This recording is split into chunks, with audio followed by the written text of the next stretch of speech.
I don't know how I got on a milking table. I started talking about eating on the mic, which I'm doing again.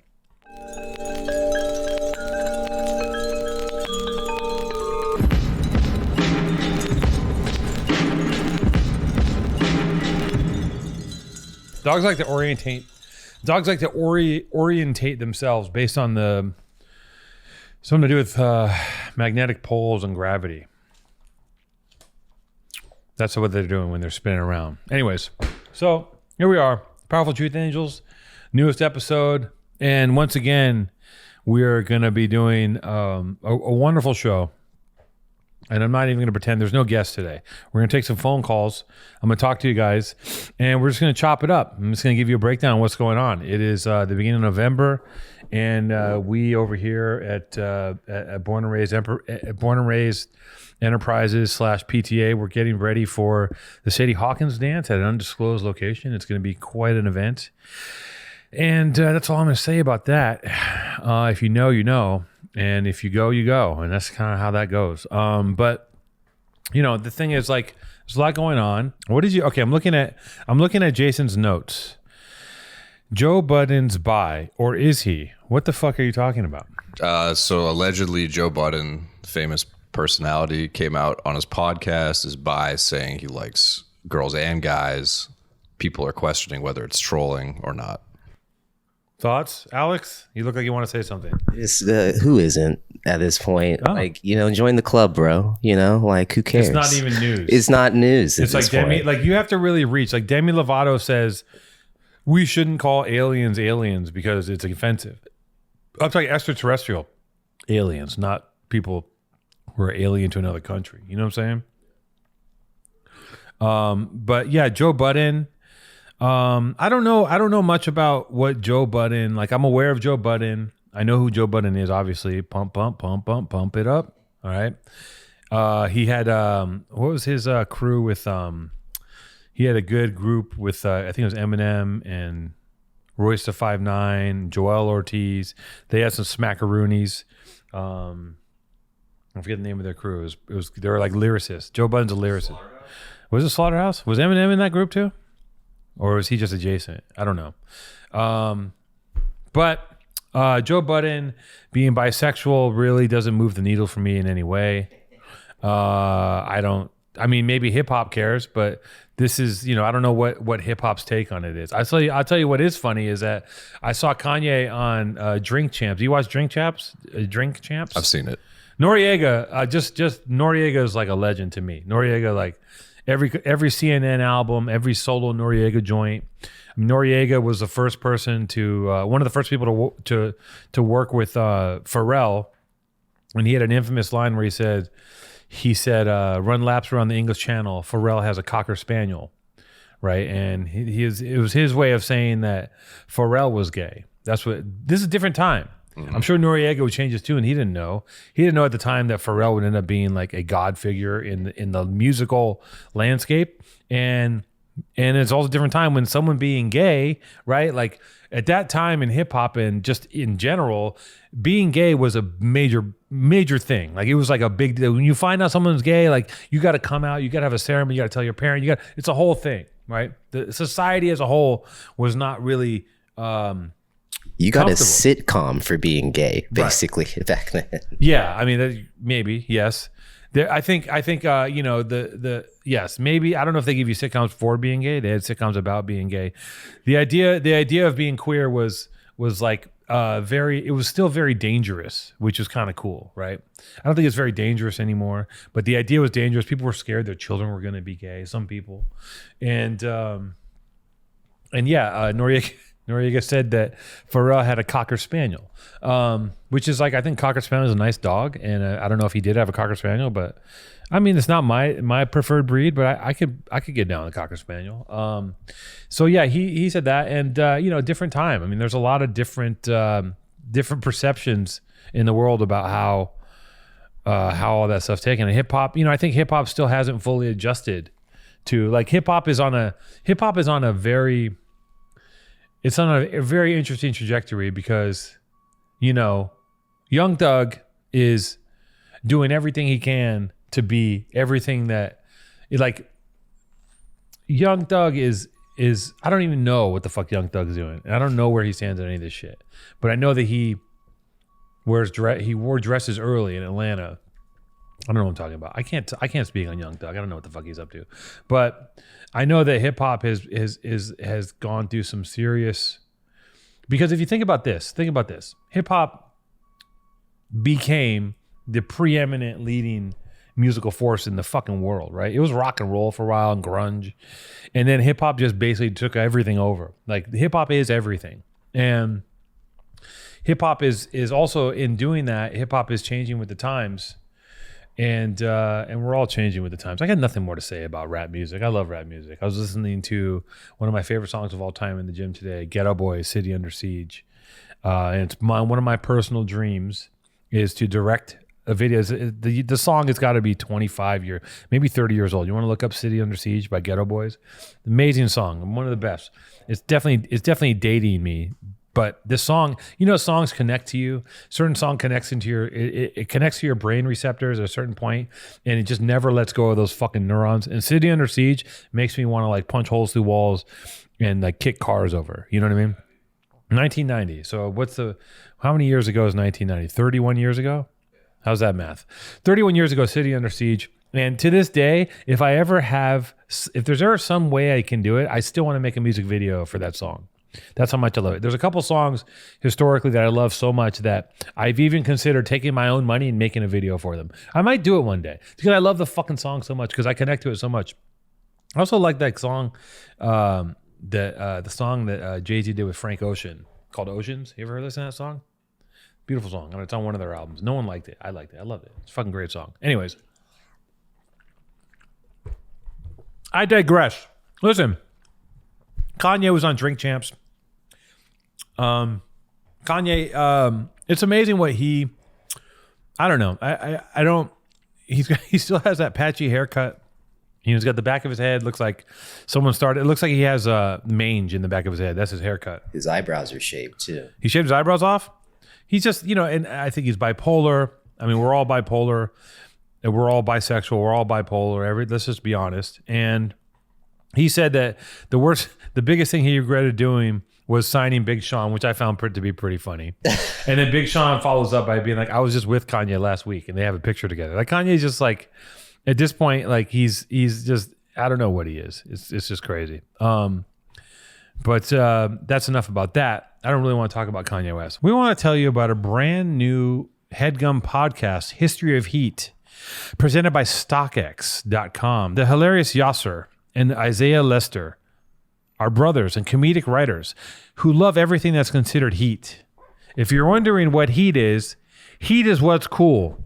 Born and Raised, Powerful Truth Angels, Alex Two-Tone, Mr. Cartoon, Omar, Graffiti, Streetwear, DaBaby, CeeLo, Outkast, Ghetto Boys, City Under Siege, Led Zeppelin, number 4, Pink Floyd, The Wall. Whether it's fashion, art, skating, or even video games. Any video games you guys like to play? Tony Hawk, Grand Theft Auto, James Bond, GoldenEye. You want to bring me up to date? Fuck it. All right. Every episode, Yasser and Isaiah are joined by guests like Langston Kerman, Vashti Kola, and Steve Barra. I know who 2 of these people are. And they what they do is to name a few, that's just a few of their guests. And what they do is they discuss and share never before heard stories about some of the most hype and influential brands. They should have me on the show. I'm a fucking insider. I'm part of this culture, goddamn.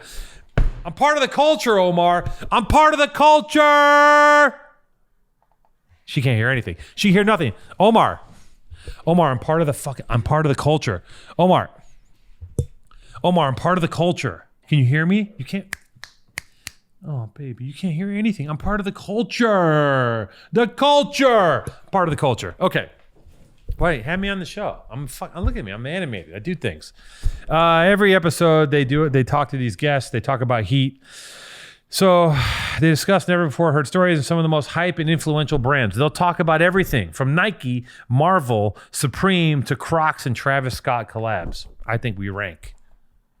Born and Raised, we don't rank. You don't want to put us in the copy? Okay. Powered by real-time data and insight from StockX. The tie-in.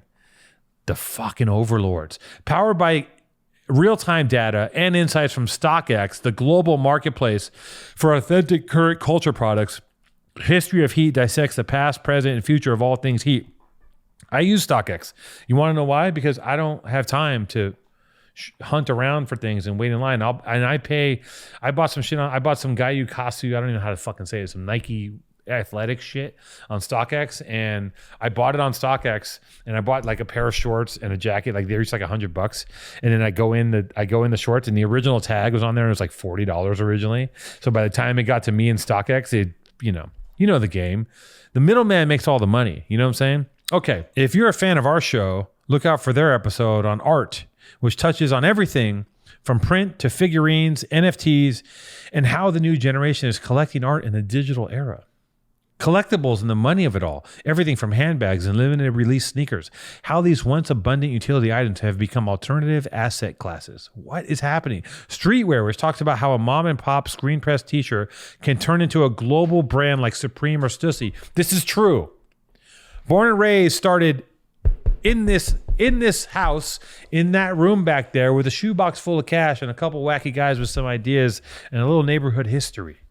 And now it's a brand that is pretty fucking big. Not globally huge like this thing called Supreme and Stussy, which I've never heard of. Not as big as those brands, which they sound like they're big brands. I don't know what they are, but pretty big. Okay, subscribe to the History of Heat on Spotify, Apple Podcasts, Stitcher, or wherever you listen to podcasts, and be on the lookout for new episodes every other Thursday. I want to go down this list as Jason prepared all these. I mean, this is just, let's go to Dune. Who wants to talk about Dune? Anybody? Hell yeah. You see it? Yeah, I saw Dune. Did you see it? Yeah, I saw it. Okay, gentlemen. Number one, thank you. Thank you for doing the homework. Thank you for doing the homework assignment. Okay, one at a time. I'm going to ask you thoughts on Dune. What did you think? I thought it was good. I thought it was visually very cool, orally very cool. I think the sound design was very cool. I thought the sound design was some of the best I've ever heard in terms of it carried the movie and created a real alien atmosphere. It's so funny. What's that? Why is that funny? Because I some of the sound design I really liked, but some of the music. My one gripe with, I mean, I have a few things I'm going to say, but my one gripe is I really didn't like the soundtrack. Specifically the yeah, like that to me it took me out of it. I think it was Hans Zimmer doing Hans Zimmer to the nth degree. It's Was like it Hans Zimmer? Out of control Hans Zimmer, because all he's known for is like crazy percussion. That was definitely Hans Zimmer. Oh yeah, and he's been doing that since Black Hawk Down and since Gladiator, and he's basically been making the same soundtrack over and over again. I loved it in Black Hawk Down. I liked it. Yeah, I mean, I think it's a little played out, but I liked that it was such an exaggerated version of Hans Zimmer. Like if he's gonna do it, he might as well go 1,000% at this point. And I thought it was. I thought overall the sound design was great. Not just the soundtrack though, like the sound effects and everything really carried the movie far. Okay, that's my take. As expected, and arcane and bizarre. Take away from Dune is he's there for the sound. I don't want Alex, do you have any thoughts on Dune? I mean, not as nuanced as that. I just liked it. I agree with you about Jason Momoa is his name. I don't like him as I forget that dude's name, Harold or Duncan. Duncan Harold. I'll say this. I hate Jason Momoa as Harold. That I cannot abide by. But Duncan, I'm gonna tell you my thoughts. Okay. Jason Momoa, I didn't mind him. I thought he was cool. I didn't like it in the trailer because he's so like Jason Momoa, but I didn't mind him. I think that here's how I'm taking Dune. I saw it at IMAX. I was really excited. I was really like rushing around to get there. Like it was like by the time I got into Dune that day, I was so stressed out that I almost hyperventilated. This is how highly stressed out I get. I had planned the whole day I worked the whole week because I was like, I'm gonna go see Dune on this day. I'm gonna take off from work. I'm not take off. I'm gonna go at 6. I'm gonna stop what I'm doing and go to see Dune. I bought tickets. And and I'm rushing around trying to get stuff done. And I was like, I'm going to save these like sugar-free Swedish fish just for Dune. I mean, this is my little treat for myself. As you guys know, I'm counting calories, right? I'm trying to cut weight constantly, always, forever. And so I was like, I'm going to eat my Swedish fish. And I had a t-shirt I had to give to my buddy. And I left them. I was rushing up and, I'm rushing around, always rushing around, cleaning some stuff up at the last minute. I left the Swedish fish. And I was so sad because I'd put so much on it when I went there with Ella, and I just almost had like a temper tantrum. And like I slammed, I was like, I fucking forgot the Swedish fish. And I gotta say that like for someone to be next to a psycho like that, it's hard because I'm being demented. It's really not a big deal. But in the moment, if someone would have come up to me, like there's a brief moment for me. If someone would have come up to me and been like, man, fuck your Swedish fish, I probably would have killed him. That's how wired I get. Like that's how stressed out I get. Like and in the moment, it's just like, and Ella is really good at just being like, she lets me have my little temper tantrum, and then I go, I'm sorry, I didn't mean, I'm being an asshole, and she goes, it's fine, and we move on with our day. Long story short story long. I saw Dune, and I think that the first time that I watched it in IMAX, and I think I was just kind of like overwhelmed with how big it was, literally and visually, whatever. B, I've read the book. I've seen the original Dune movie. I've seen the original Dune movie many times. As you listeners know, I've watched it faithfully, like at least annually, maybe a couple times a year. I'm obsessed with the movie Dune for some fucking reason. And so I kind of, there were no surprises for me. I knew the backstory of everybody. But I found a lot of it really interesting and really beautiful. And the only thing that I wish is I wish I could have been more objective and watched it as someone who didn't know anything about Dune, and watched it without having seen the previous one, because I knew what was going to happen mostly, and then I would be disappointed when there's more to this character. Why don't All of that being said, here's what I love about the movie. Okay, this is what I loved, is that. To get the spoiler alert, so just put this on pause if you don't want to hear this. But to get to the end of the film stops. It's a 2-film arc, right? The film stops at the end, and that's when Paul and his mom finally crash in the deep desert with the Fremen, and they meet the Fremen, and that's the end scene. And the end scene is Paul's got to fight this dude, right? It's the guy he's been having a vision of, and. That by the time it got there and he fought that guy, I was super invested. Like that fight to me, like that shit was, there was so much on the line, and it had been leading up to this moment. Like I felt like the whole movie was leading up to him fighting this dude to get to the next stage of his life. Right. And that's how he kind of became a man, is that he fought this guy and he murked him. And, and his mom did some witchcraft and unique witch fighting skills to take out Stilgar, and now they're part of that tribe of Fremen, and it ends there, and and then Zendaya goes, "There's so much more to show you," which I was like, you guys didn't have to do that. We know there's a part 2, and then they cut to a guy surfing on a worm, which listen, I gotta say, as someone who makes films on a very small scale, aspires to making bigger films, and who is a director, I have so much respect. I'm not a film critic, and I have so much respect for what Denis Villeneuve does as a director, as an artist, and I'm not here to criticize anything that man has done. I just said the music took me away, but I think the movie it's amazing, right? And I'm not going to sit here and rip. I'm not going to break something apart, because I also need to look at it a few more times, and I haven't had the time to really sit down and digest it. And I need to go through it so I'll be reporting back on my my next viewings. I watched it in a kind of a truncated way the other day. It doesn't really count. I got to watch it a few more times. Let it settle in. But there's some great, the spider thing. That spider creature in Harkonnen's spot, right? The reimagining of the tech was great. The fucking, when she goes, I want silence, and that cone comes down and they're all muffled. That part of the sound design I loved. I love the little clicking noise that Baron's suit makes all the time. You hear this yeah. kind of like me eating on mic. It's just disgusting. The Baron was great. I love how obese he was. I love what's his name is what's the guy's name? The wrestler. Huh? Batista's just like the go-to, right, for a bad guy in sci-fi. But Batista as Bane as what's his Ray? I forget his name. He's great, and I love when they're in the Thopter and there's a deaf Fremen and he's deaf and he's like, with I've never had the highborn, he's gonna like rape Paul's mom, and like that whole scene's really good. Like there's some really great stuff, and I love a lot of like the VFX, the tech stuff, and I ended up liking the shield suits. I didn't like them in the trailer. I was like, what is this shit? It looks like a rainbow, but it made sense. Everyone has a different design. Like I like that. I like the details. I like that, like the reality of a science fiction film. Everyone doesn't have the same shit. The Baron's got a ring.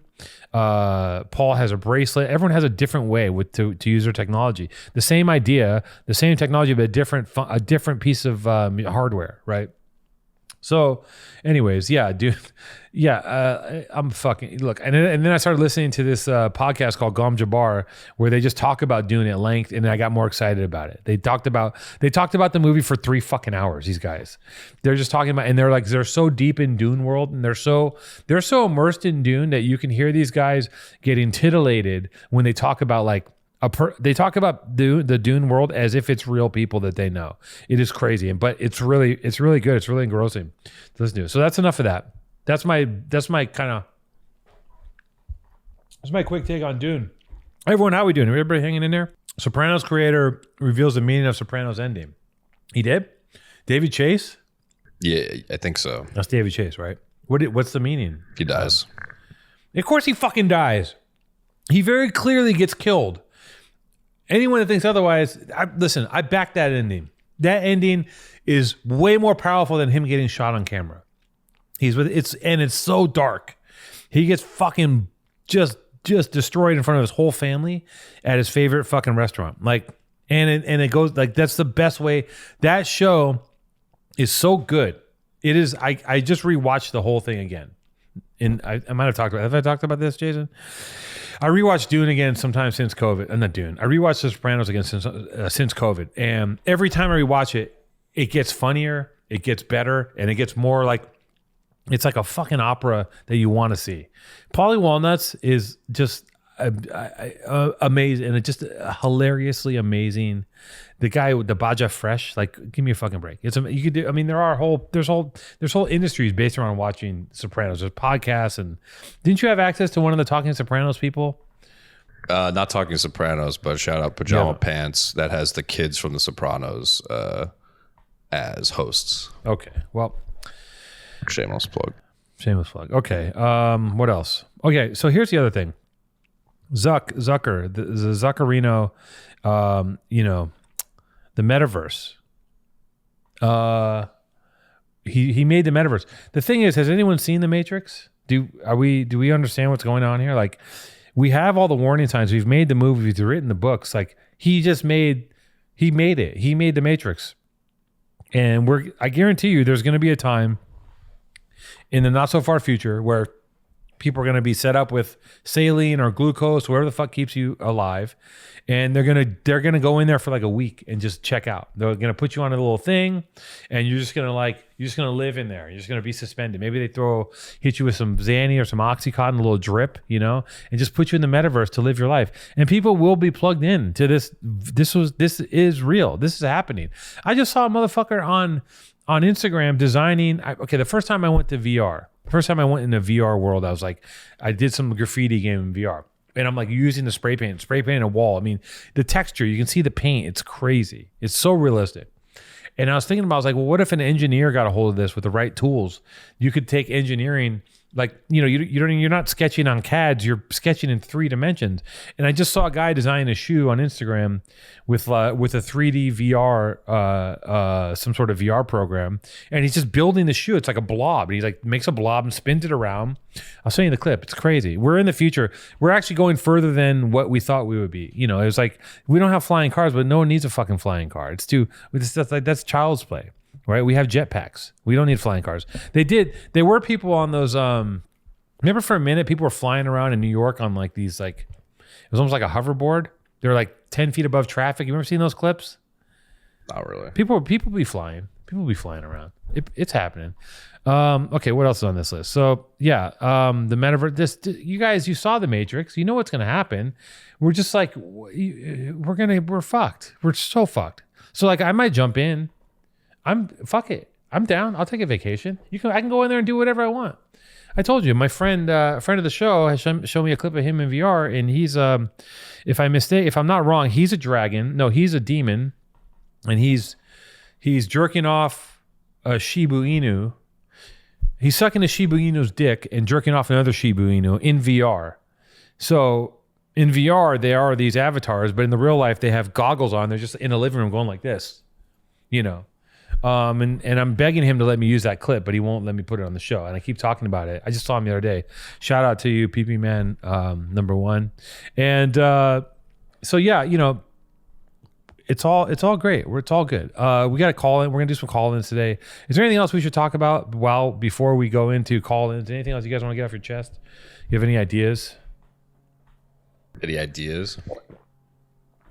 Guys, come on, help me out here. I mean, I will say, Second Life has been doing the metaverse for 18 years, and it's definitely already all established on there. It's just not as like integrated with Facebook, but people definitely drop out on there for right. But you years know, at a when time. Facebook does it, it's going to become the norm. Of you course, see what I'm saying? Like, yeah, it's mainstream. They were way ahead of their time. This is Yeah. like 2002 or something. yeah, I mean, I know people were spending actual currency to buy digital real estate.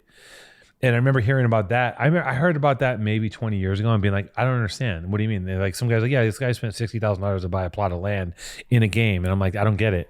But then now it's like you can buy a JPEG for $100,000 if you want. Exactly. Like Which we might move into some of this JPEG NFT crypto talk. We might start talking about that on the show because I have some interesting things developing right now. So just put a pin in that, my people. My little powerful truth angels. We're gonna have to do some serious editing on the show, just so you know. I don't know. Some attention on this. Yeah. Is there anything else, you guys? Anything else we want to do before we take calls? How much time we got here? Oh, maybe you could roast us, Two Tone. Yeah, I'm down to get roasted. Let me see if I can roast you guys. Yeah, you want to roast us? Let's do it. You want me to roast you guys? Okay. Yeah. But remember that you asked for it. Fully consent. Okay? Okay, I consent. This is consent. You've consented to being roasted. Okay. Okay. Now we're back to a little something I like to call Green Chef. Okay. You know, they want me to read this copy. We don't do the copy. We don't need the copy. You know why? I'm just going to talk to you about Green Chef. I'm going to give you an honest and earnest breakdown of how Green Chef works. Now you let me know if I cover their talking points, but I'm just going to say this. I'm going to tell you a story. Okay. Here's my story. I'm rushing around. I'm going to the gym. I'm doing my job. I'm working. I'm doing this podcast. Multiple jobs. You know, I literally have sometimes 4 jobs at times. You know, I'm doing a lot of stuff, and I need to keep myself healthy, and I need to keep the machinery moving, which means I need food. I need fuel, as evidenced by earlier in the pod. If Jason doesn't cut it out, I'm eating oatmeal before it starts the show because I got to keep the machine going. I got to keep the fucking gears moving. I got to keep the cogs in line with the gears and the machinery and the steam. Steampunk machines got to keep going. I'm made of steam, leather, coffee, yogurt. That's what's inside of me. Anyways, so I got to keep it moving, and I got to eat. And the thing is, like, I can't eat. I gotta eat well. I'm at an age where I can't just fuck around and go to Del Taco. I can't go to a fast food spot. Can I say that? Can I say Del Taco? Bleep it if I can't say it. But I can't go just get fast food, and I also can't always order food because it's fucking expensive. I spend $60 a day easy ordering food. I can't always order everything. I would love to just eat out every time, but I can't. And there's something about making your own food that feels great. There's something about creating your own sustenance, making your own food, using your hands, the hands that God gave you, the hands that they gave me to crush friend and foe, to break rocks over people's heads, the hands that they gave me to draw art like Michelangelo, to walk Omar, to throw a blanket over a hard-boiled egg when it's on acid. The hands that God gave me to make my way through this world can now be used to chef up a little meal, okay? Because that's ultimately what I should be doing with these hands, is I should be chefing, should be creating just a little beautiful plate of shrimp scampi over pasta with some roasted broccoli and just some yams that I just cut into stars because it looks cute. You know what I mean? So the thing is, that being said, I go out, I shop all these ingredients, I buy stuff, I buy a thing of rosemary and I buy some seeds and get some milk, and then there's always leftover stuff. There's always like, I didn't use all, the stuff sits there forever. And then I buy the steak, sometimes the steak goes bad. It's hard. It's hard being a bachelor, shopping for yourself and creating meals. And also, I can only cook 2 or 3 things. I know how to cook a couple things. I can cook a chicken, I can cook a steak, I can cook some yams, and I can make some oatmeal, and I can make some eggs. That's my range. My range is very shallow. Now, I got turned on to Green Chef via the pod, and they sent me a sample box because of the podcast. And I got a week of Green Chef, and after a week, I was hooked. I was good because I cracked the box open. I open it up, and it's like all these little packets of food are arranged. Here's your chicken breast. Here's your capers. Here's your lemon sauce. Here's your yams. Here's your seasoning. Each seasoning is a perfect amount. Here's your salt. Here's your pepper. Here's your rosemary. Here's your whatever. Okay. And it's all set out in these little plastic packages. And you bust it out. And they give you a cheat sheet, paint by numbers, cookbook with pictures and instructions, clear as day. Could not fuck this up. You look at this and you get your ingredients out and you turn on your saucepan on your stove and you just start cooking and you start chefing. And usually this stuff it doesn't take long, 20 minutes, 30 minutes. And the portions are for 2. Sometimes I'd eat them both. The portions are for 2, and you can make it. And by the time you're done, you can plate it in the same way that it looks in the picture. So what happens is you're making dishes that you would have never made before. Again, I have about 5 things that I can cook. And when I cook, it looks like shit. It just looks like a pile of stuff. But when you do it with Green Chef, everything's laid out and you can make these beautiful meals. Now, it doesn't matter how they look because the way they taste is fantastic. And if you want them to be, they can be healthy. They can be paleo, they can be keto, they can be vegetarian, they can be low calorie. I would go keto usually and sometimes paleo. And I make things I never made. I was making squash. I didn't even know you could make squash. Squash was just some rare delicacy I had to have at a restaurant. You have some roasted squash. I was like, how do you do this? I don't even know. Come to find out, it's not that hard. Someone breaks it down for you step by step. I can easily make squash. I made pork chops. I had never made pork chops in my entire fucking life until Green Chef. And I made pork chops. And you know what? I came around on pork. I never liked pork. I like bacon. I didn't like pork. I was taught early on not to eat pork. And I love pork. It was delicious. Pork is the other way meat. Pork is like chicken, even more delicious. I made pork chops. I made bulgogi. I made a keto bulgogi. I mean, it's crazy. And you order in the website. Everything is very friendly. The user interface is great. The graphics are wonderful. You plug in what you want, and it comes for a week. You get a box. It's come in a little freezer pack. You put it in the fridge, and you have food for a week. And you make your meals. And it couldn't be more simple. And it couldn't be more easy. And it couldn't be more delicious. And it couldn't look better. So do I use and like Green Chef? Is there a call to action? Let me get the paper that I just wildly tossed on the floor and make sure there's some sort of call to action. Okay. If you're going to go to greenchef.com/PTA125 and use code PTA125 to get $100 off, including free shipping. Again, go to greenchef.com/PTA125 and use code PTA125 to get $100 off.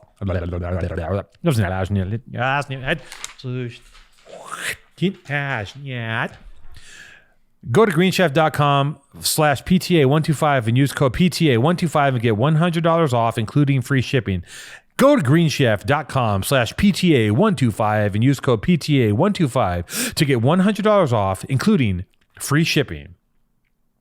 And that's the Green Chef ad. And I would also like to add that Green Chef and HelloFresh have combined their forces and are bringing you some of the best meal delivery let me illustrate what in he the just country. Said. HelloFresh, Green Chef, coming together, synergy, a pyramid. Is there anything stronger than a pyramid? Much like the sex pyramid that I try to get these guys to make, synergy of Green Chef and HelloFresh. They've created a conglomerate of healthy eating and wonderful foods. Is there anything else you guys need to know? That's it. These hands were meant to wield weapons and paintbrushes and to carve marble, but not really. They're meant to whip up little shrimps, cojita cheese, peppers, pumpkin seeds, spice, allspice, pepper, salt, pepper, Whatever. Just go to Green Chef. It works. I love our sponsors. Love you guys. Don't ever leave us, because then we're not gonna have a show. Now here's the deal. In order for me to roast you guys properly, I have to make you uncomfortable. Physically. I need you guys to be physically uncomfortable. I need you guys to both sit on that chair at the same time. I don't want to roast you guys anymore. No. It's just it's too much to handle. Oh my God, Jason, you're so big. Jason, you're so big. Jason, you are the fucking tall. You're the skinny man, the tall man. Jason, you're gigantic. Okay. You are simultaneously about 9 people. Okay. Ichabod Crane, Howard Stern, Andre the Giant, a huge overgrown witch, Tyson Fury, a medieval, some sort of crone. You're in 20 Christian metal bands for sure. That you like. He likes it. I know he would like that. How do you manage this many looks at once? You also have, what did you do to yourself? You did something different. You look very different. What did you do? You do something to your hair? I shaved and I have a ponytail. You shaved. Did you have a beard or something? Yeah, and a mustache. Jesus Christ. You shouldn't be, I think that there's people like you that we need to take people like you and we need to put you somewhere and just seal that and make a glass case and then just brick it up. And brick it up the glass case and put it away for a long time. Yeah, it's not funny. Listen, we need to do this. We need to find a way to do this because you shouldn't be out in society with people. You're walking around and you're scaring people. Look at my dog. My dog's terrified. You're scaring children. What do children do when children see you? What do? Be honest. Do they scream? No, they look at me. If they look at you, they try to they compute. They go, what is he? They look at me in awe. They look at you in awe. Amazed by my boyish charm. Your boyish charm, yeah. You're 74 feet tall. You are Big Bird. You're like Big Bird's skeleton. And maybe one of the most obtuse men I've ever met. And I'm boggled. The two of you boggle me. Now, Alex has got a lot going on. He's got a waffle print crew neck and a French Connection UK hat, which I haven't seen. French Connection FC UK. Do you know what FC UK is? I haven't seen that brand literally in 30 years. This is mind-boggling. Where did you find that hat? Just an online retailer. Okay. Where were you shopping? You were shopping it. Okay. And I can't believe that they sold you a hat. What did you do, Jason? He's getting a mic. So he's got Alex Griffin. He's got the Harry Potter glasses, the waffle print hoodie. Alex texted me the other day and he says to me, he goes, this is what he says. Okay. He goes, listen, this out of nowhere, out of the blue. I'm just going to tell you. I text him. I go, hey, Alex, I got something. Because Alex works for me as my assistant. But now he's been working on the podcast. And I say to him, hey, I want to use your brain power. I wanted him to help me figure something. Like I was trying to figure out how to buy some .eth web, which I bought, motherfucker. So don't try to buy them from me. .eth, you got to lock that shit down. It's like the new, forget I even said anything. Don't lock anything down. Either way, it's not easy to do. You have to go from one account to another account to another account, and your computer has to link with your phone. It's a whole fucking process. And it's expensive. So I needed someone to do it because it took me hours and hours and hours of trying to figure this out. I text him, doesn't respond to me. This is talking about obtuse. There's obtuse. You're obtuse in one way because you respond. You're very reliable. I'll give you that. You're a reliable person. But this man, he doesn't respond to my text, and his response the next day is, "I need a raise. I could be making more money doing other stuff, and I need to be paid like full. Just like he doesn't go from like, hey, do you want to have a talk? I want to have a conversation, or like he doesn't massage it. He just goes from 0 to 8, and it's just like he's already telling me that he's going to get another job, and that he needs a raise. And like, I'll pull the text up. I think you can pull it up. All right. I'm gonna pull the text up. I love that you guys are sitting in the chair together. Okay. I go, yo, need help with some stuff. You could probably do it at the crib. I have something that would especially require your brain power. Flattering and not rude. It was like, I was hoping to get some sort of answer that day. Like, hey, I'm busy. I know I hit him at 4:00, but I'm a very busy person and he's supposed to be working for me. Hits me the next day at 10 in the morning. He says, cool, I'm available today. I already done it. If I'm going to do social management strategy / strategy for the pod, because I talked to him about doing the social media for PTA and maybe doing my personal social media because I fucking hate it sometimes. I don't want to do it. So he goes, if I'm going to do social management / strategy for the pod and also possibly your account going forward, I need my rate to be unequivocally worth my time because to be honest, I can make more than beep doing other things. And I'm beeping out what I pay him. He doesn't start with, hey, can we talk? He just goes straight to, I could be doing other things, which is like, that's the thing. That's the talk I have after like 18 months of being irritated.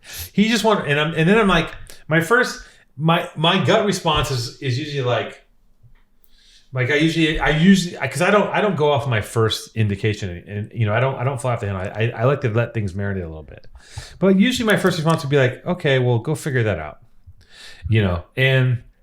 and I talked to a few people about it, and I talked to like my girlfriend, and I go, am I being unreasonable? Because I feel like he's coming at me a little weird, and people talk to me about it, and they said, I talked to my therapist, things come up, this shit comes up, and she's like, she had a whole different strategy, and then she found out that you didn't respond to me for a day, and then she's like, oh fuck that. She's like, you let him have it. She didn't say that.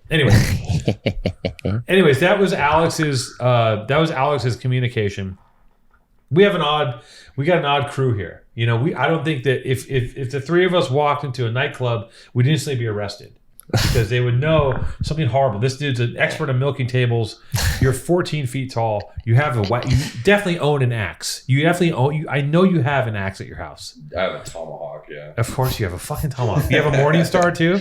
No, I want a Morning Star. Oh, jeez. You want to get you one for Christmas? How about this? Sure. If PTA gets some solid numbers, I'm going to get you a Morning Star. We'll define what those numbers are. Sick. I'll get you a legit Morning Star. Fuck yeah. So listen, you guys, I don't know, man. If I was to give you guys $50,000, would you guys have sex with a woman together? No, I don't know. No. What if you're both single? 50,000 cash. I don't know, man. 50 racks. Kind of weird. You're just asking us to do porn? No, I didn't say I wanted to film it. I just wanted it to happen. Yeah, but you would watch? I think it would disrupt the space-time continuum. No, I don't want to watch. I think it would cause the final fissure in the universal thread, in the universal like fabric would finally crack because we're on the edge, right? Things are happening. We're about to spill into another dimension. It's all fucking rap. Yeah. But if you guys Eiffel Towered a person, doesn't have to be a woman, anything, some sort of human being, if you guys created that pyramid of sex, yeah, right? And the three bodies in motion, in synchronized, sweating, humming, throat singing, yeah, it would change the actual reality of reality.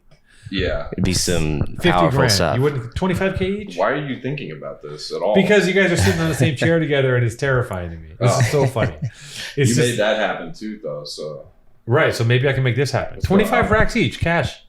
Let's do it. No. I was a freak. I'm also not single, so. Well, yeah, me neither, bro. Oh, that's true. You never. Okay, that's right. He's got a girlfriend now. That happened while I was gone. Yeah. I think. Yeah. All right. Get out of here. You guys get out of my show, please. Go back behind the cameras. Oh. We'll do this another time. I'm gonna go on record. As much as I give you guys shit, I think you guys are both great. Yeah. Positive affirmation. I think we need to workshop this thing.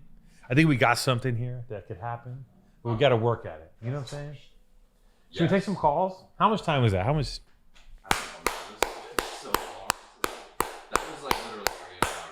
That was not an hour. Let's take some calls. I'm looking at the numbers. I'm looking at the numbers for the cartoon drop right now. I'm gonna say, you guys got in there and did work on this drop. Shit flew out. The irons, the custom hand painted, candy painted, pinstriped irons that we made with cartoon. I don't think I've ever seen anyone do that to an iron before. Those things are gone instantly. You guys crushed this shit. All the people, all you double winners, right? The people that are PTA BXR fans, my real people. Thank you for jumping on and getting thank you for being a part of this fucking journey. Mr. Cartoon Come on, man. You guys don't understand as an Angelino what it means to work with Cartoon. I've been looking up to this man. I'm going to get him on the show too. Should we have Cartoon on? I think he's down. He's a cool mother. I'm just going to say he's a cool motherfucker. That's all I'm going to say. We'll get him on the show. We did a drop with him. We made some amazing items. You guys track any of that stuff? Do you guys watch that other part? You get the other part of my life that takes up most of my time, which is Born and Raised. Crazy, right? That's what I'm talking about. The iron, like that shit is. I like the post. You like the post? I like the post. I can't say the word iron. Also, I have a hard time with. It's really bizarre. Excuse me. Iron. I can say ironic. Iron. How do you say iron? Say iron. Iron. Say it, Alex. Iron. Like an Irish flair. Iron. All right. There you are. You're at the bar, you're day drinking, having a smoke? Yeah, I got out of work like an hour ago, so I always go to this dive bar right down the street. Oh my God. And then what are you going to get into after a few drinks? On Fridays only. Otherwise, I go straight home Monday through Thursday. What are you going to do tonight after you get a few drinks in you? I have tickets to a show, but I have nobody to go with. What? So it's either I go there by myself or I go home. What's the show? I don't know yet. It's a band called Real Estate. Okay. Now let me ask you this. Alex seems to like real estate. Let me ask you this. If you go to the show alone, are you single? Yes. You're single. So are you open to going home with somebody? Yes. Then go to the show. You never know what kind of a handsome person you might meet there. Well, that's why I called in was for love advice, I guess, technically. Yeah. Okay. Let's I hear was it. just with the guy for 3 years. I broke up with him like 3 months ago. Yeah. And I do have opportunities, but I don't want any of that. And I was like, maybe I should try this online dating. I've never done it before. Yeah. But for some, won't do it. We get a bad connection. Can you hear me back? I keep walking away from the bar a little bit. Yeah, I'm on their Wi-Fi. Don't stray too far from the bar. I can't hear you. Get close to the bar, Alana. Listen. I'm staying close. So you have some prospects, but you're thinking about doing some online dating. I feel like I should try with people I don't know instead. Because you live in such a small town. Because everyone around you, everyone knows each other, right? Yeah. So you're trying to get the sneaky link. You want the undercover like booty call where no one has to know your business. Yes. Yeah, get Exactly. online. Listen, as soon as you get online, you're going to get hit with a hurricane of dicks. Okay? They're going to come at you hard and fast. It's going to be a tsunami. So all you have to do is sift through a tsunami. It's going to be intense. Trust me. So you're just going to have to sift through and figure out what you want to do. And I think that's the best move. Keep it low key, keep it moving, get yours and get the fuck out, And then while you let, have your free time, engage in a nice solid hoe phase, give yourself a good 7 months, get it out of your system. And then if you're prone, get back and settle down, cause, summer is coming. So you might want to extend that phase into late 22. You might want to keep it moving. You're funny. I'm 29. No. You do look. Oh, you mean? 2022. Thank you, though. You do look, yes. Alana. You do look. You're really cute. I think you're gonna kill it. I think you're gonna have no problem. You obviously have no problems. I'm sure. Not really, but I just yeah. Are you sad? Do you miss your old flame? Not really. No. Not at all. Was he a dickhead? No, he didn't do anything. He didn't like to do anything like move. Yeah. He really liked his computer and computer games. Oh yeah. And I'm pretty fucking bored. So Yeah. I'm out. Yeah, women don't like that. That's something. I'm gonna tell you something, guys. I'm gonna tell you guys something. If you have a girlfriend and you love her, don't sit there and play video games.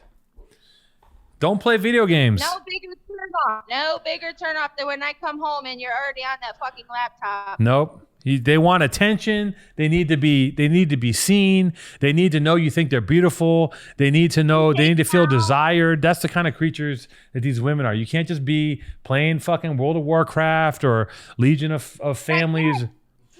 Huh? That's the game. That's the game. World of Warcraft. See? He made me make a character on it. That's the only way you were gonna fuck him is if you turn yourself into an orc. Oh my god, yeah, it was miserable. Yeah. Well, you got out. You're a free bird. I did. You're a free bird. I'm proud of you. Thank you for calling in, Alana. This has been a pleasure. I think you're by far our cutest guest so far. Well, thank you. You're welcome. Have fun out there. All right. Thank you. Take it easy. Later. Who's next? Hello. Hello. Is this the Powerful Truth Angels? Is this Alex Two-Tone? This is Alex Two-Tone of the Powerful Truth Angels. You're on the show live. What's popping? It's actually not live. It's not live. Who am I speaking with?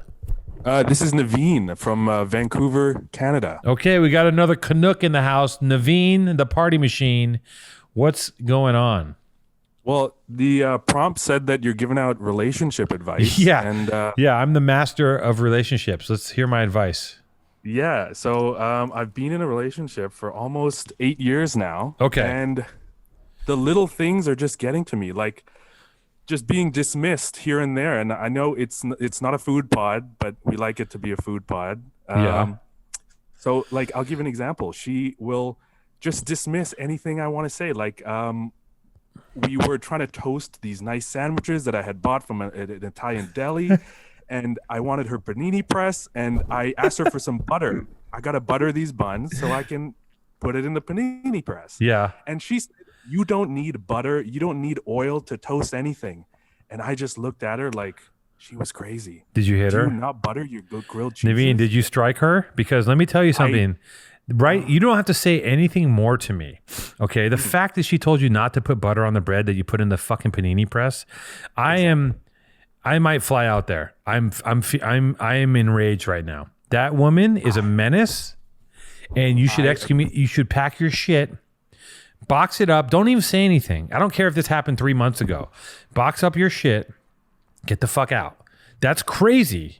You got to put butter on the bread in the fucking panini press. That's what gives you the grooves and the taste. Oh my God. She's just being obstinate. She's being a dick. Exactly. She's being a dick. And it's little things like that just add up, and you're just like, damn. I got to tell you guys something about relationships as being a relationship master, which is not true. I'm a fucking idiot.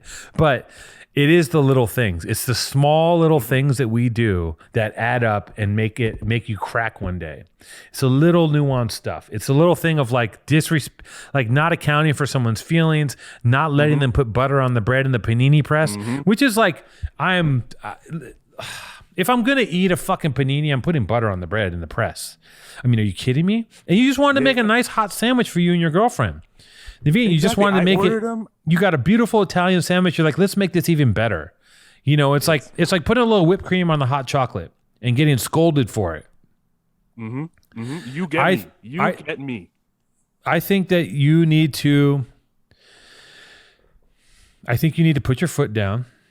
And I don't mean this in a chauvinistic masculine. I think everyone needs to have boundaries and put their foot down. If I didn't have people put their foot down with me, I'll walk all over them and get bored.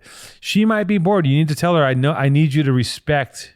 You don't have to be an asshole, but you're like, and you don't have to make it about the butter on the bread, but it is about the butter on the bread and the panini press. Because I know there's nobody here watching that wants a fucking dry bread panini press toast. That's fucking horrifying.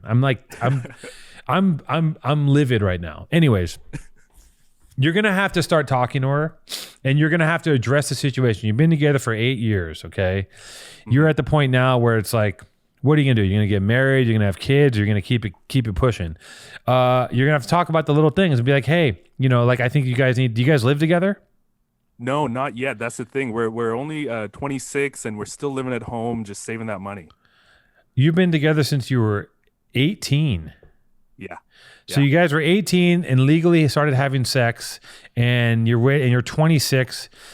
I mean, you guys are young, and it might be it might be better just to let this one fizzle out. Like, do you really want to marry your high school sweetheart? Well, it was a year into university. But I get where you're coming from. How many people? What's your body count like, Naveen? Oh, one. It's just one. Just one? Yeah. Okay. It's just one. Okay. I think maybe you need to get a little Rumspringa, right? I think you need to get a little. Here's what I would say. I think you need to get that body count up. I think you need to get to about 15. Okay. 15. Yeah, I think so. I think you gotta get about 15. However long that takes you, you gotta get 15 bodies. At my pace. Yeah, this guy works slow. I mean, different strokes for different folks, but I'm saying, like, it looks like you're going down the course of some sort of partnership matrimony here, and like you got to figure out, like, you might find out eight people in that, like, you really like it when someone sticks a lollipop up your ass, and like you might not be able to find that out with your girl currently. How's your sex life? It's great. It's once a week because that's all I can see her for, basically, on the weekends. But right.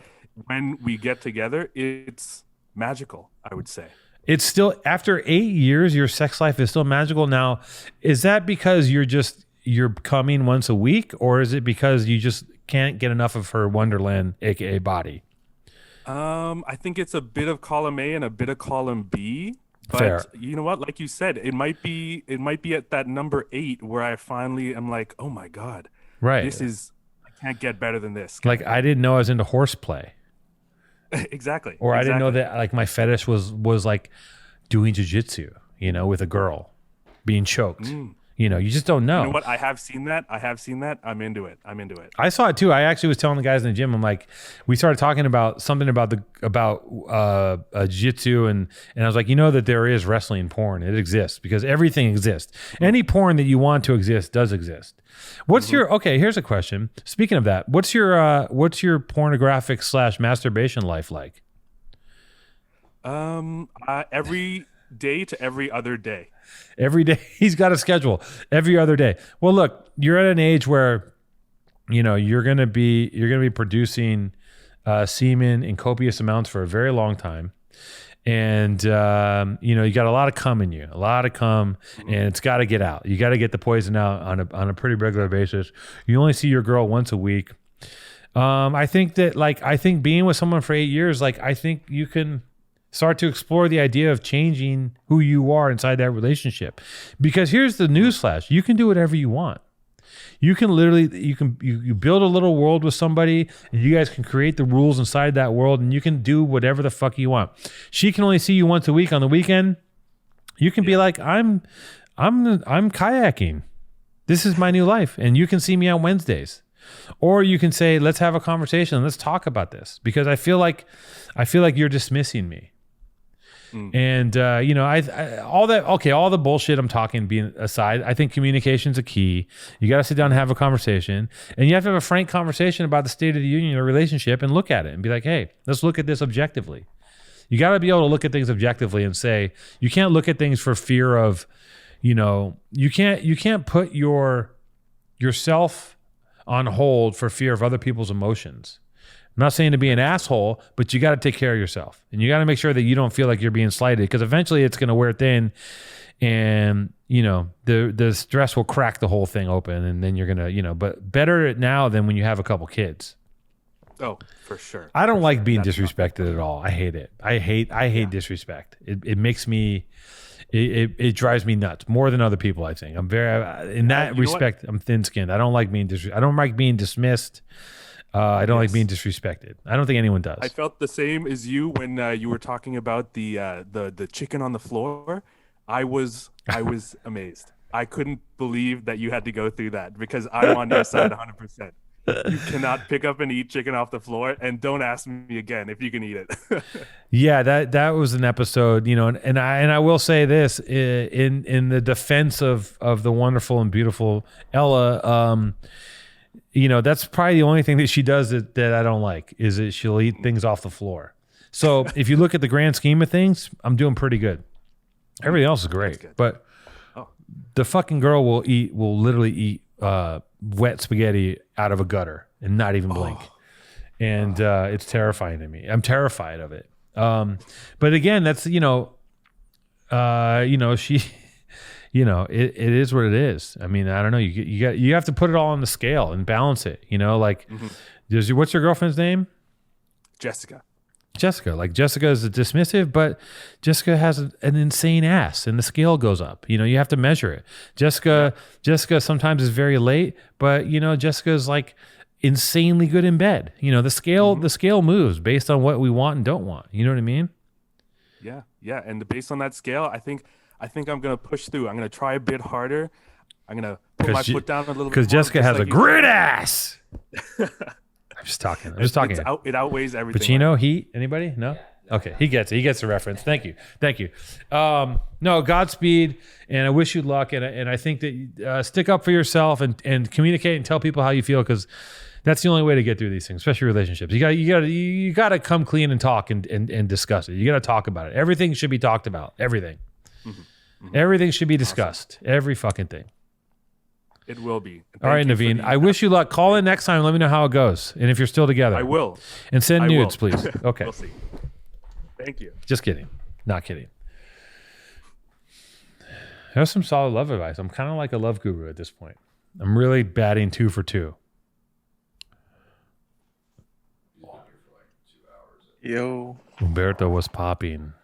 What's going on, man? What are you doing? I'm tripping on acid right now, dude. Hell yes. Where are you in LA? Yeah, dude. I Not knew that it. far from. I could tell. I could just tell. I could tell you're from. I know you're in LA. And thank you, man. How long ago did you take the acid? I took it maybe 32, maybe like around 11. I'm about peak right now. Oh, you're peaking right now. Yeah, dude. I took 7 tabs. What? My man. Now we're talking. I'm here to guide you and support you on this trip, Humberto. Oh, thank you. Where are you? Where are you located? Do you have water? I have water. I have food. I have like a blanket on me right now. I feel super comfortable. Oh my God. I feel like an egg right now. You feel like an egg? Like my egg shake. Yeah, dude. You feel like a hard-boiled egg or a fried egg? I've like a hard-boiled egg ready to crack. Just ready to crack open. Somebody. Just ready to crack. Are you there by yourself? Yeah, dude. I'm like, yeah. Damn, this fool just said, fuck it. It's Friday. I'm taking 7 hits of acid and becoming an egg in the middle of the day. I salute you. I respect your trip, and I'm here for your journey. What did you do? Were you in the house all day frying on acid, or what have you been doing? Oh, no, man. I was just like, I have a day off. Yeah. I was like, you know what? It's a Friday. Why not? Why not? Took it, tripped out. I'm still tripping really hard to like some music right now. What are you listening to? Led Zeppelin. Oh fuck yeah! He said Sled Fleplin. Now we're talking. Are you seeing any visuals? You got some visuals popping? Oh, bro, hell yeah, dude! Right now I'm like looking at my ceiling. Everything's moving super like wavy and everything. I'm just like, damn. Do you have a stucco ceiling? What happened? Do you have stucco ceiling? Nah. Okay, this is a regular like. Just a normal thing, because stucco is the best shit to look at when you're on acid. If you're looking at a ceiling, oh yeah, because there's so many textures.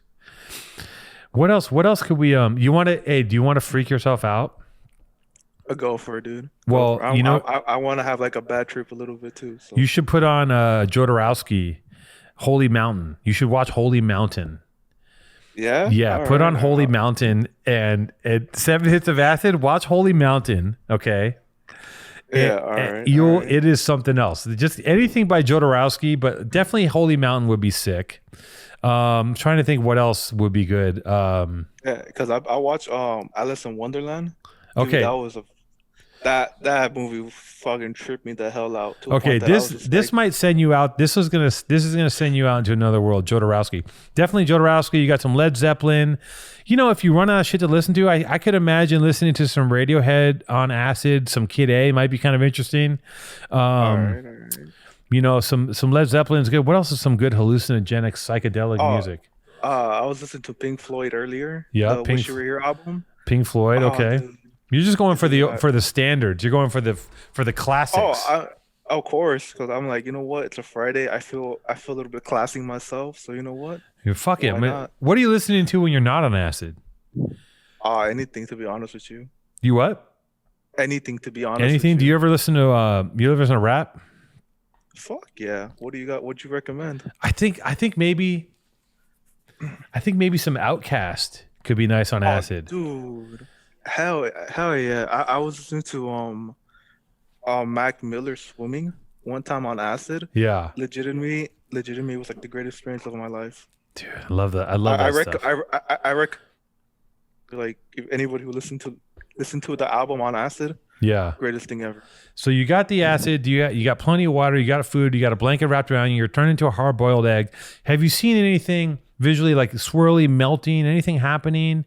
Oh, dude, earlier today when my mailman came in, I went to do my mail, and for like a good maybe 2 minutes, he kept staring at me. I kept staring at him, and he just kept asking me, why you're staring at me? And I'm just like, I tried to poke his face, but he kind of walked away. But the whole time I was looking at his face, like it was melting, and I'm just like, this is the greatest thing ever. You locked eyes. You locked eyes with the mailman, and he said, "Why are you staring at me?" Yeah, and I honestly thought I was scaring him, but at the same time I was scaring myself because I'm like, I'm in public right now. Right. Everybody's face is melting. The ground is melting. I'm melting. But I'm okay with this. When you're on acid, do you ever start to get to the point where you ponder universal and personal truths about yourself and then the world at large? Because a lot of times when I was on acid, Humberto, I would get to a point where I would say, I think I figured it out. I think I know why I exist and why everything else exists. And I have a reason for living. But then when I come to in the morning, I'd forget it all. So what I say, if you come and you stumble across any universal or personal truths, I need you to write it down on a piece of paper and mail it to me, because I need to know what the fuck I'm doing here on this planet. Am I supposed to be here looking at these two guys while I'm on a microphone podcasting and my shit is on the table and I just had some kombucha? Or should I be roaming the mountains looking for bears, masturbating in the woods, and taking mushrooms? I don't know. I don't know what I'm doing. I'm stumbling through the world. I go to the gym, I do my job, I see my girlfriend, but maybe I should be just wandering like Andre 3000 with a flute, Venice Beach, dressed in rags with a debit card. I don't know what to do. I don't know what I should be doing, but I think you're doing the right thing at the right time right now, because if I had the bandwidth and the freedom to take 7 hits of acid and kick it and listen to Led Zeppelin and think about myself as an egg, I would be doing that 1,000,000%. I cannot do it because I already did it a lot. And I respect you. I mean, technically, you were the reason why I took it. I'm the reason. You and Maddie were the reason why I started taking psychedelics.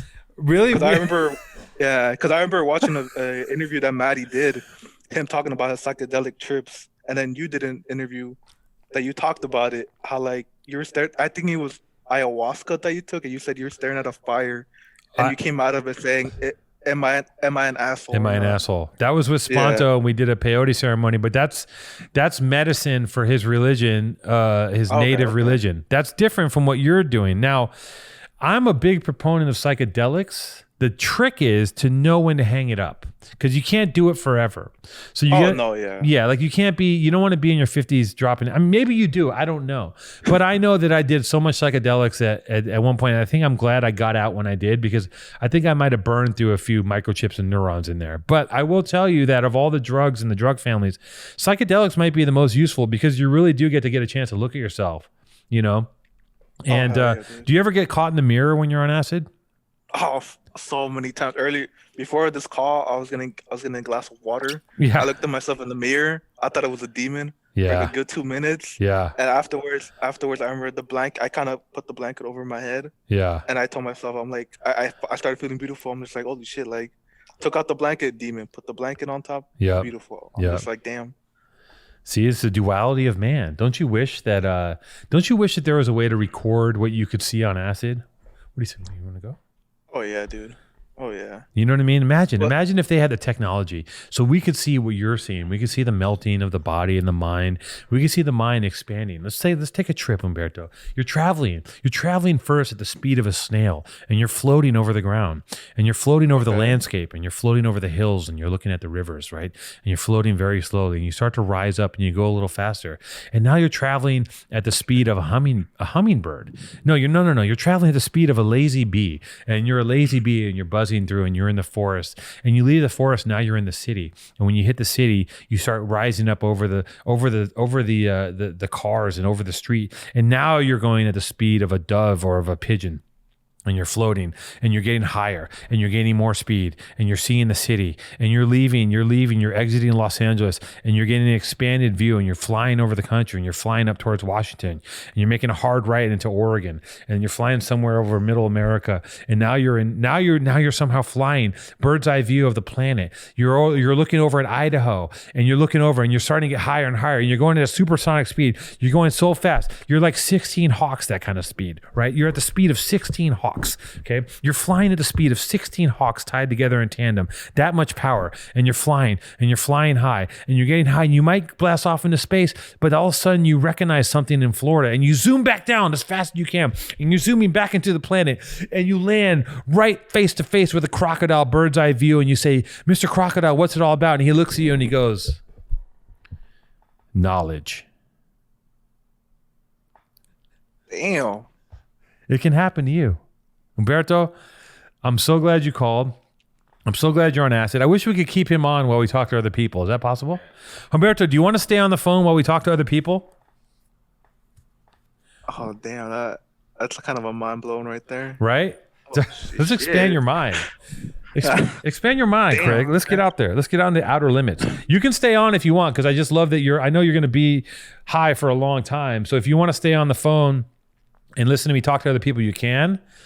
Or not. It's up to you. You make the call. I mean, I don't mind, but you know what? I like to hear other people's stories because I actually want to listen to other people's stories on the podcast when it comes out. Okay, so you can stay on, and anytime you want to go, just hang up. And if you want to say something, go ahead and say it. Can they hear him?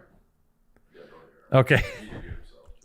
All right, Humberto, we're gonna take some calls. Thank you for staying on, and Godspeed. All right, thank you. Just stay right here. Stay with us. Stay with us, Humberto. You're on this trip. Okay, Rich, Santa Ana. What's popping?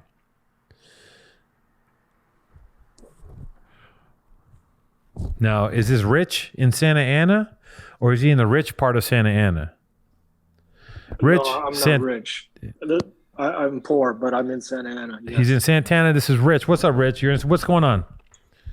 Hey, I'm a big fan, a long-time listener. I love all the born and raised stuff. I try to pick up the cartoon Iron today, and I missed out, unfortunately. But yeah, I love all the stuff you guys do. Yo, tell me what you think. I just want to get a perspective from the outside. What did you think of the Iron when you saw that? Oh, I thought it was fire, man. I wanted to get one. I just couldn't click fast enough, I guess. Yeah, they went really fast. And I think that piece was, I don't know. I don't know if anyone's done it before. I'm not here to blow my own horn, but I'm pretty proud of the Iron. And I think that was a really cool thing that we did. Shout outs to Cartoon, the Born and Raised people, and the whole team. It took a team.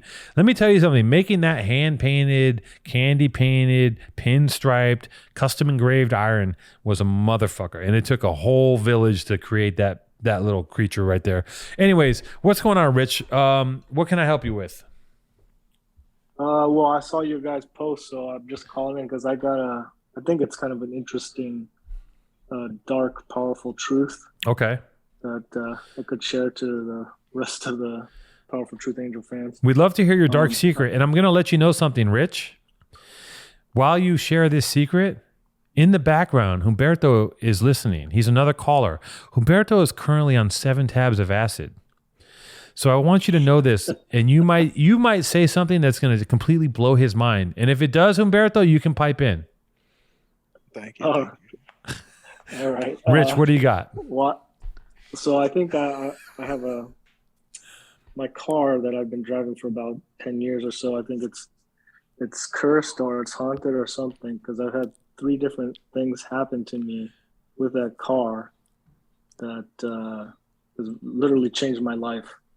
So the first thing that happened when I got the car was that I was coming home late one night, totally clean, not a drop of anything in me. And I was turning at a signal, and this homeless dude literally jumped out in front of my car, and I hit him.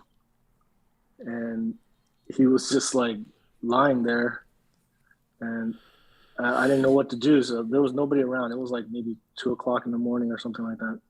Called the police. They came out, LAPD's finest, I was. They came out. They looked at him. They said like, you know, we don't have any issues. They gave me some. They made me like do some test or whatever, like try to see if I'm drunk or under the influence. I was fine. Said, we don't have any issues here, kid. You could just get in your car and take off, and that'll be the end of it. Holy shit. Hopped in my car and left. I was so like on a adrenaline high. I didn't even think about like asking the officer. I kind of feel bad about it now. Like I wish I would have got some more information to see if the guy's okay. So I have no idea what happened. The guy wasn't moving. I mean, I hit him pretty hard. My car was a little bit fucked up or whatever, but whoa. Just, the officer just said take off. I kind of just followed. And they cut you loose, and you don't know if the man was alive or dead. I have no idea. I mean, wow. I was. Yeah, I mean, it's. I have no idea. I mean, I got to say that's a lot to carry. B, you called the police, right? Which is, you know, that's the honorable thing to do if you hit somebody, and they cut you loose. So, you know, I got to say, I would guess that's on the cops if he didn't make it or not. Yeah, you know, and holding you accountable. If this is the story and they gave you a field test and they let you go, it's like, what are you supposed to do? You know, I don't know. It's a very traumatic thing you're talking about. And, you know, it's intense.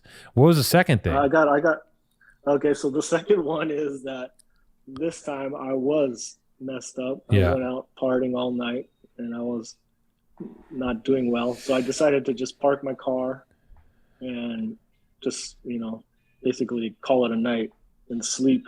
But I didn't know at the time that I guess you're if you're in the driver's seat. Yes. You can still get a DUI. Yeah, I had no clue. So that's what I was doing. Oh shoot, are you guys still there? Okay, I got a tap on my window and it was like, I don't know, early in the morning sometime, and the cops were there again. And they were just like, are you under the influence of anything? And I was just like, oh, no, I just was tired. I fell asleep. They put me through the test. I didn't pass.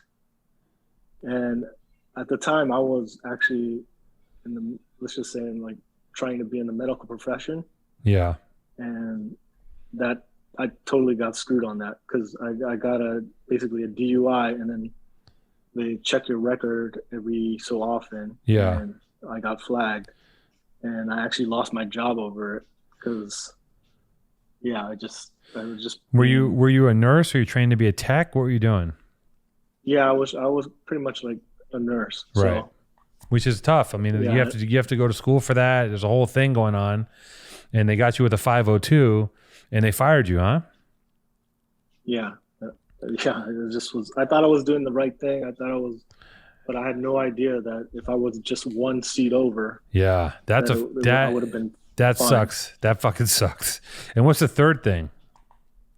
So the third one is partially my fault because of who I was dating at the time. She was this, I guess you could say, ex-stripper. Yeah. But she was a lot of fun and crazy and all that stuff. Anyways, long story short, we were living together, and one night we got into a really like heated argument. Uh-oh. And she was tripping, and I was, you know, in my feelings or whatever.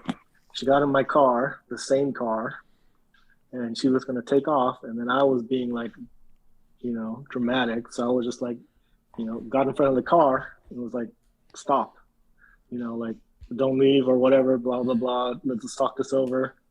And she literally just hit me. I flew over the car. I broke my shoulder and my collarbone got all screwed up. Fuck. And yeah, man. So yeah, that's the. I got to tell you something, Rich. You know, when you first posed this idea of a cursed car, what I was going to say to you is, the common denominator in the car is you, and you're not cursed. You're a fuck up. But I'm gonna change that idea. I think the car is cursed. I think your car is possessed by the spirit of a homeless person, and I think that I think that the ghost of this man is in that car, and I think that car, you might have some sort of a Christine scenario because, maybe you got in the passenger seat when you were high, and maybe the car, bumped you over into the driver, because that's a stroke of fucking bad luck, right? Getting caught in your driver's seat, drunk, sleeping, trying to do the right thing and not drive, that fucking sucks. And your girlfriend hitting you with the car, the car is cursed. I would get it compacted. I wouldn't even resell it because you're just going to pass on that curse. I would take it, and there's a couple options you can do. You can get it compacted legally. You can have someone take it down to TJ and set it on fire, or you can just push it off of a cliff. But I think before you do that, you might want to drop a rosary in there and some holy water, and you might want to try to exorcise the ghost of the man who you did hit with your car, which is like, this is some shit. I mean, this round of calls today has been something I've never experienced this level. Humberto, how are you doing with this call? I'm okay. It's just that my boy out here needs some Jesus in your life. Get some holy water. What Alex said. Yeah, you need bless the car before you sell it. Yep, bless the car. Burn some incense in the car. Wrap the whole fucking. I would get. You know what I would do? Here's my first step. I would go to a place that wraps cars, and I would get a graphic of a rosary wrapped around the entire car. So I want the whole car to look like it's wrapped in rosary beads, okay? And I'd put the Virgin on the hood. And that's your first step to try to cleanse the car. That's not going to do it. It's just going to stave off a little bit of the bad spirit. And then eventually you are going to have to probably, you're probably going to have to, I think this is the best thing you can do to fully absolve yourself. You're going to have to drive the car into a pool full of holy water. There's a couple ways you can do that. You can get a priest to bless a pool, or you can collect enough holy water over the next 5 to 10 years to fill up a pool. I would try to get a priest to bless a pool and then drive your car into that pool. But make sure you're not in the car because we don't want you to die. Yeah, right, for sure. I was just gonna leave it at a parking lot with the keys in it and see what happens. Okay, so you're just like you're like more like, hey, I need someone else to take this curse, and that might work too. We've all seen The Ring, right? You know what happens in The Ring when you watch the tape, and you carry the curse. So that's another way to go about it. I mean, that's not the cleanest way, but maybe someone else needs to carry this demented demonic car around because it's definitely the car. Car is the problem. I think that don't date crazy people. But even if you yourself are crazy, try to date someone that's not crazy, even though the sex is amazing and it feels like you're having sex with a volcano. That's not everything. Okay, so. Godspeed. Sure. She's gone. Gone. You didn't kill her, did you? Oh, no. Okay, good. No. Okay. Yeah, maybe I should put her in the car and leave her in the car. Yes, dude, you should give her the car. You should give her the car and be like, I'm cursing you now. Yeah, exactly. Be like, babe, I feel bad for what happened. I blamed you for breaking my shoulder. Here's the car. You can take my Honda and you can do with it what you want. What kind of car is it? It's a Toyota Corolla. Toyota Corolla. Same thing. All right. Listen, Rich, it's been a pleasure talking to you. We're going to go to the next caller. Thank you, man. And I call in again and let me know what happens with the car and if you're still alive. All right. Okay. Take care. Take care of yourself, Rich. Man.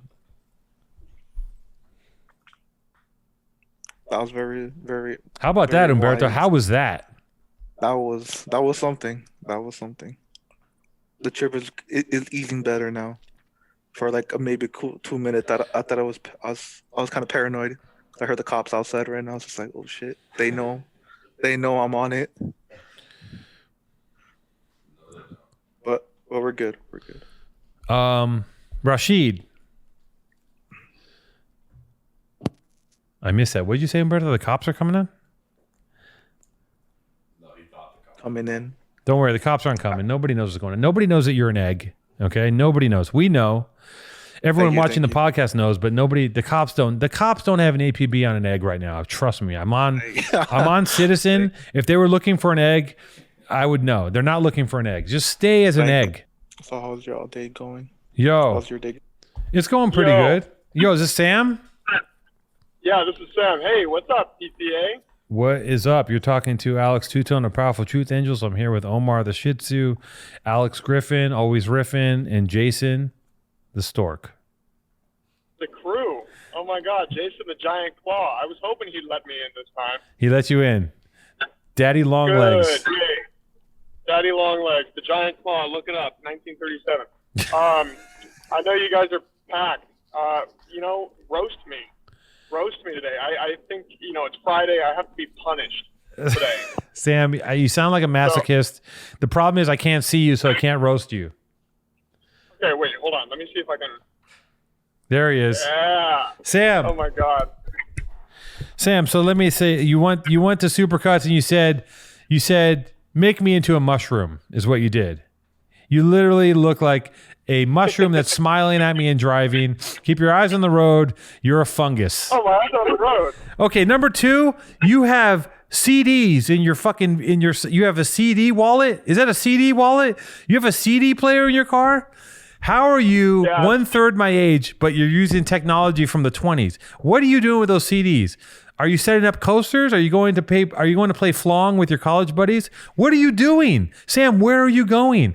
Sam, what are you doing with your life? You got to get a haircut, man. You cannot walk around looking like a mushroom. You look like you're wearing a beret. You look like you're wearing a beret made of hair. You can't do this to yourself. Where are you going? The Dave Matthews concert is the other way. You cannot listen to CDs anymore. How was that? I love that. Look at him. That was pretty savage. I'm blushing. I've got. He's blushing. I made him blush. He just picked at his hemp necklace and started blushing. I mean, all that. Man, I love it. I love it so much. And I will say, I love my CDs. What do you listen? And also, I got the Shrek soundtrack. You can't write this shit. Hey, are you on all?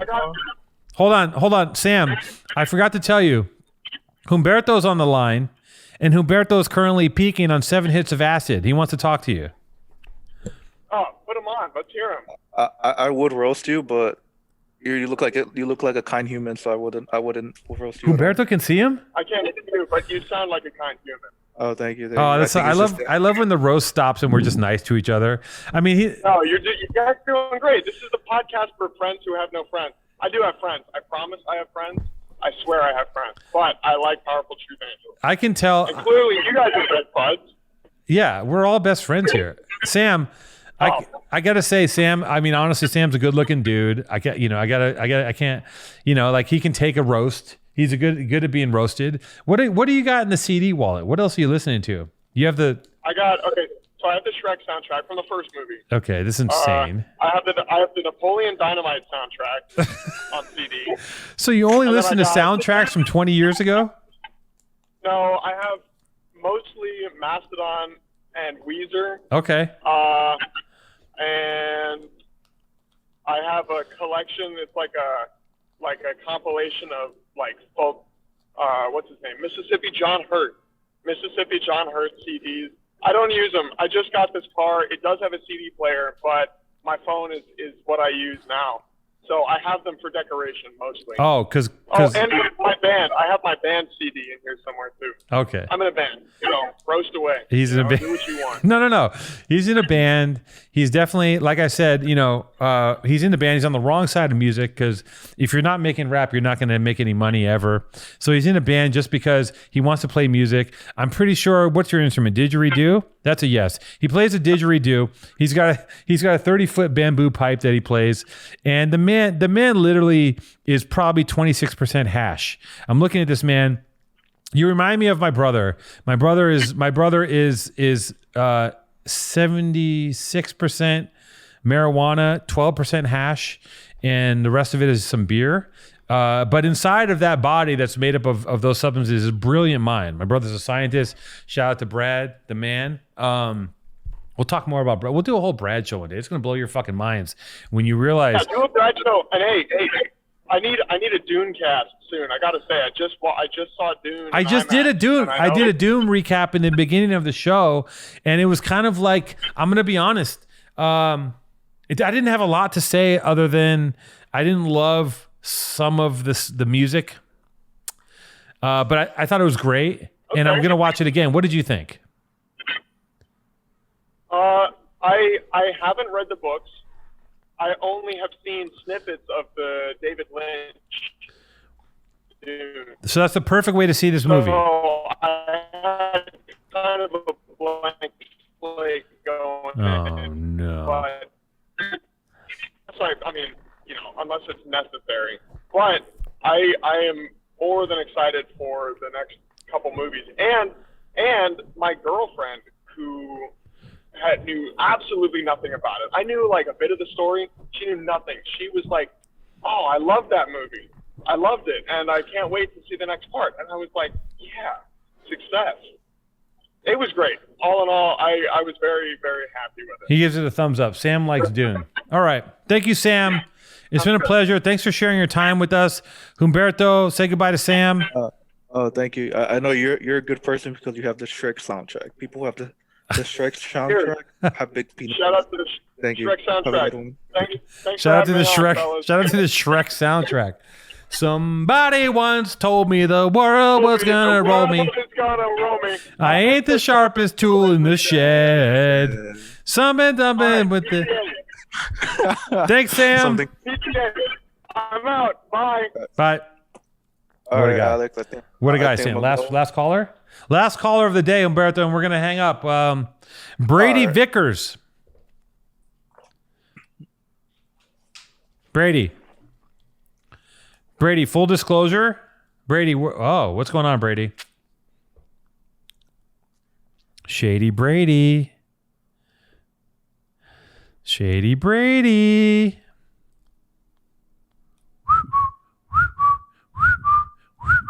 Where's Brady? Brady, what's going on? What am I witnessing here? This is a kidnapping. Brady's turned off. Humberto, it looks like Brady can't get it together. It's his loss or hers. Right. Humberto, before we go, I would love to get a visual. Can we turn your camera on? You don't have to. I would, but my room is a mess right now. Fair enough. I back that. But I will tag you on Instagram though. He's gonna tag me. I'll never see it. You guys look through the social. Tag PTA, but don't tag Two Tone. Tag whoever you want. Right. They'll find you. All right. Listen, all right. Humberto, Godspeed. Get some orange juice. Get some water. Drink more water than you think you should. You should get a gallon of water in you because you want to flush that shit out of your system so you can have. Tomorrow you're going to be a little mushy. Sunday you're going to come back to life a little bit. Monday you got to go back to work if you have a job. And I think get some water. That's what I say. Get some water. You know what I like to do the day after I do some acid is the next day I like to drink water and smoke weed and have a nice little pizza. That honestly, I might take you up on that. I might actually do that. You should do that. I'm not a big pothead, but you know what? I'll do it for the culture. Do it for the culture because the weed will kick in the acid a little bit more with some orange juice, and the pizza is just nice. It's nice to have a little pizza on it. It's going to be a nice semi-chilly day. Sit down. You've earned it. You know what? Treat yourself. Treat yourself after you've abused your brain with this acid. Thank you. My man. All right, Humberto. So thank you so much for calling. Brady, you blew it. And everyone else, love you, PTA. And that's the end of the show. All right. Thank you. Goodbye. Bye. Thank you, Humberto. Have fun. All right. Laters.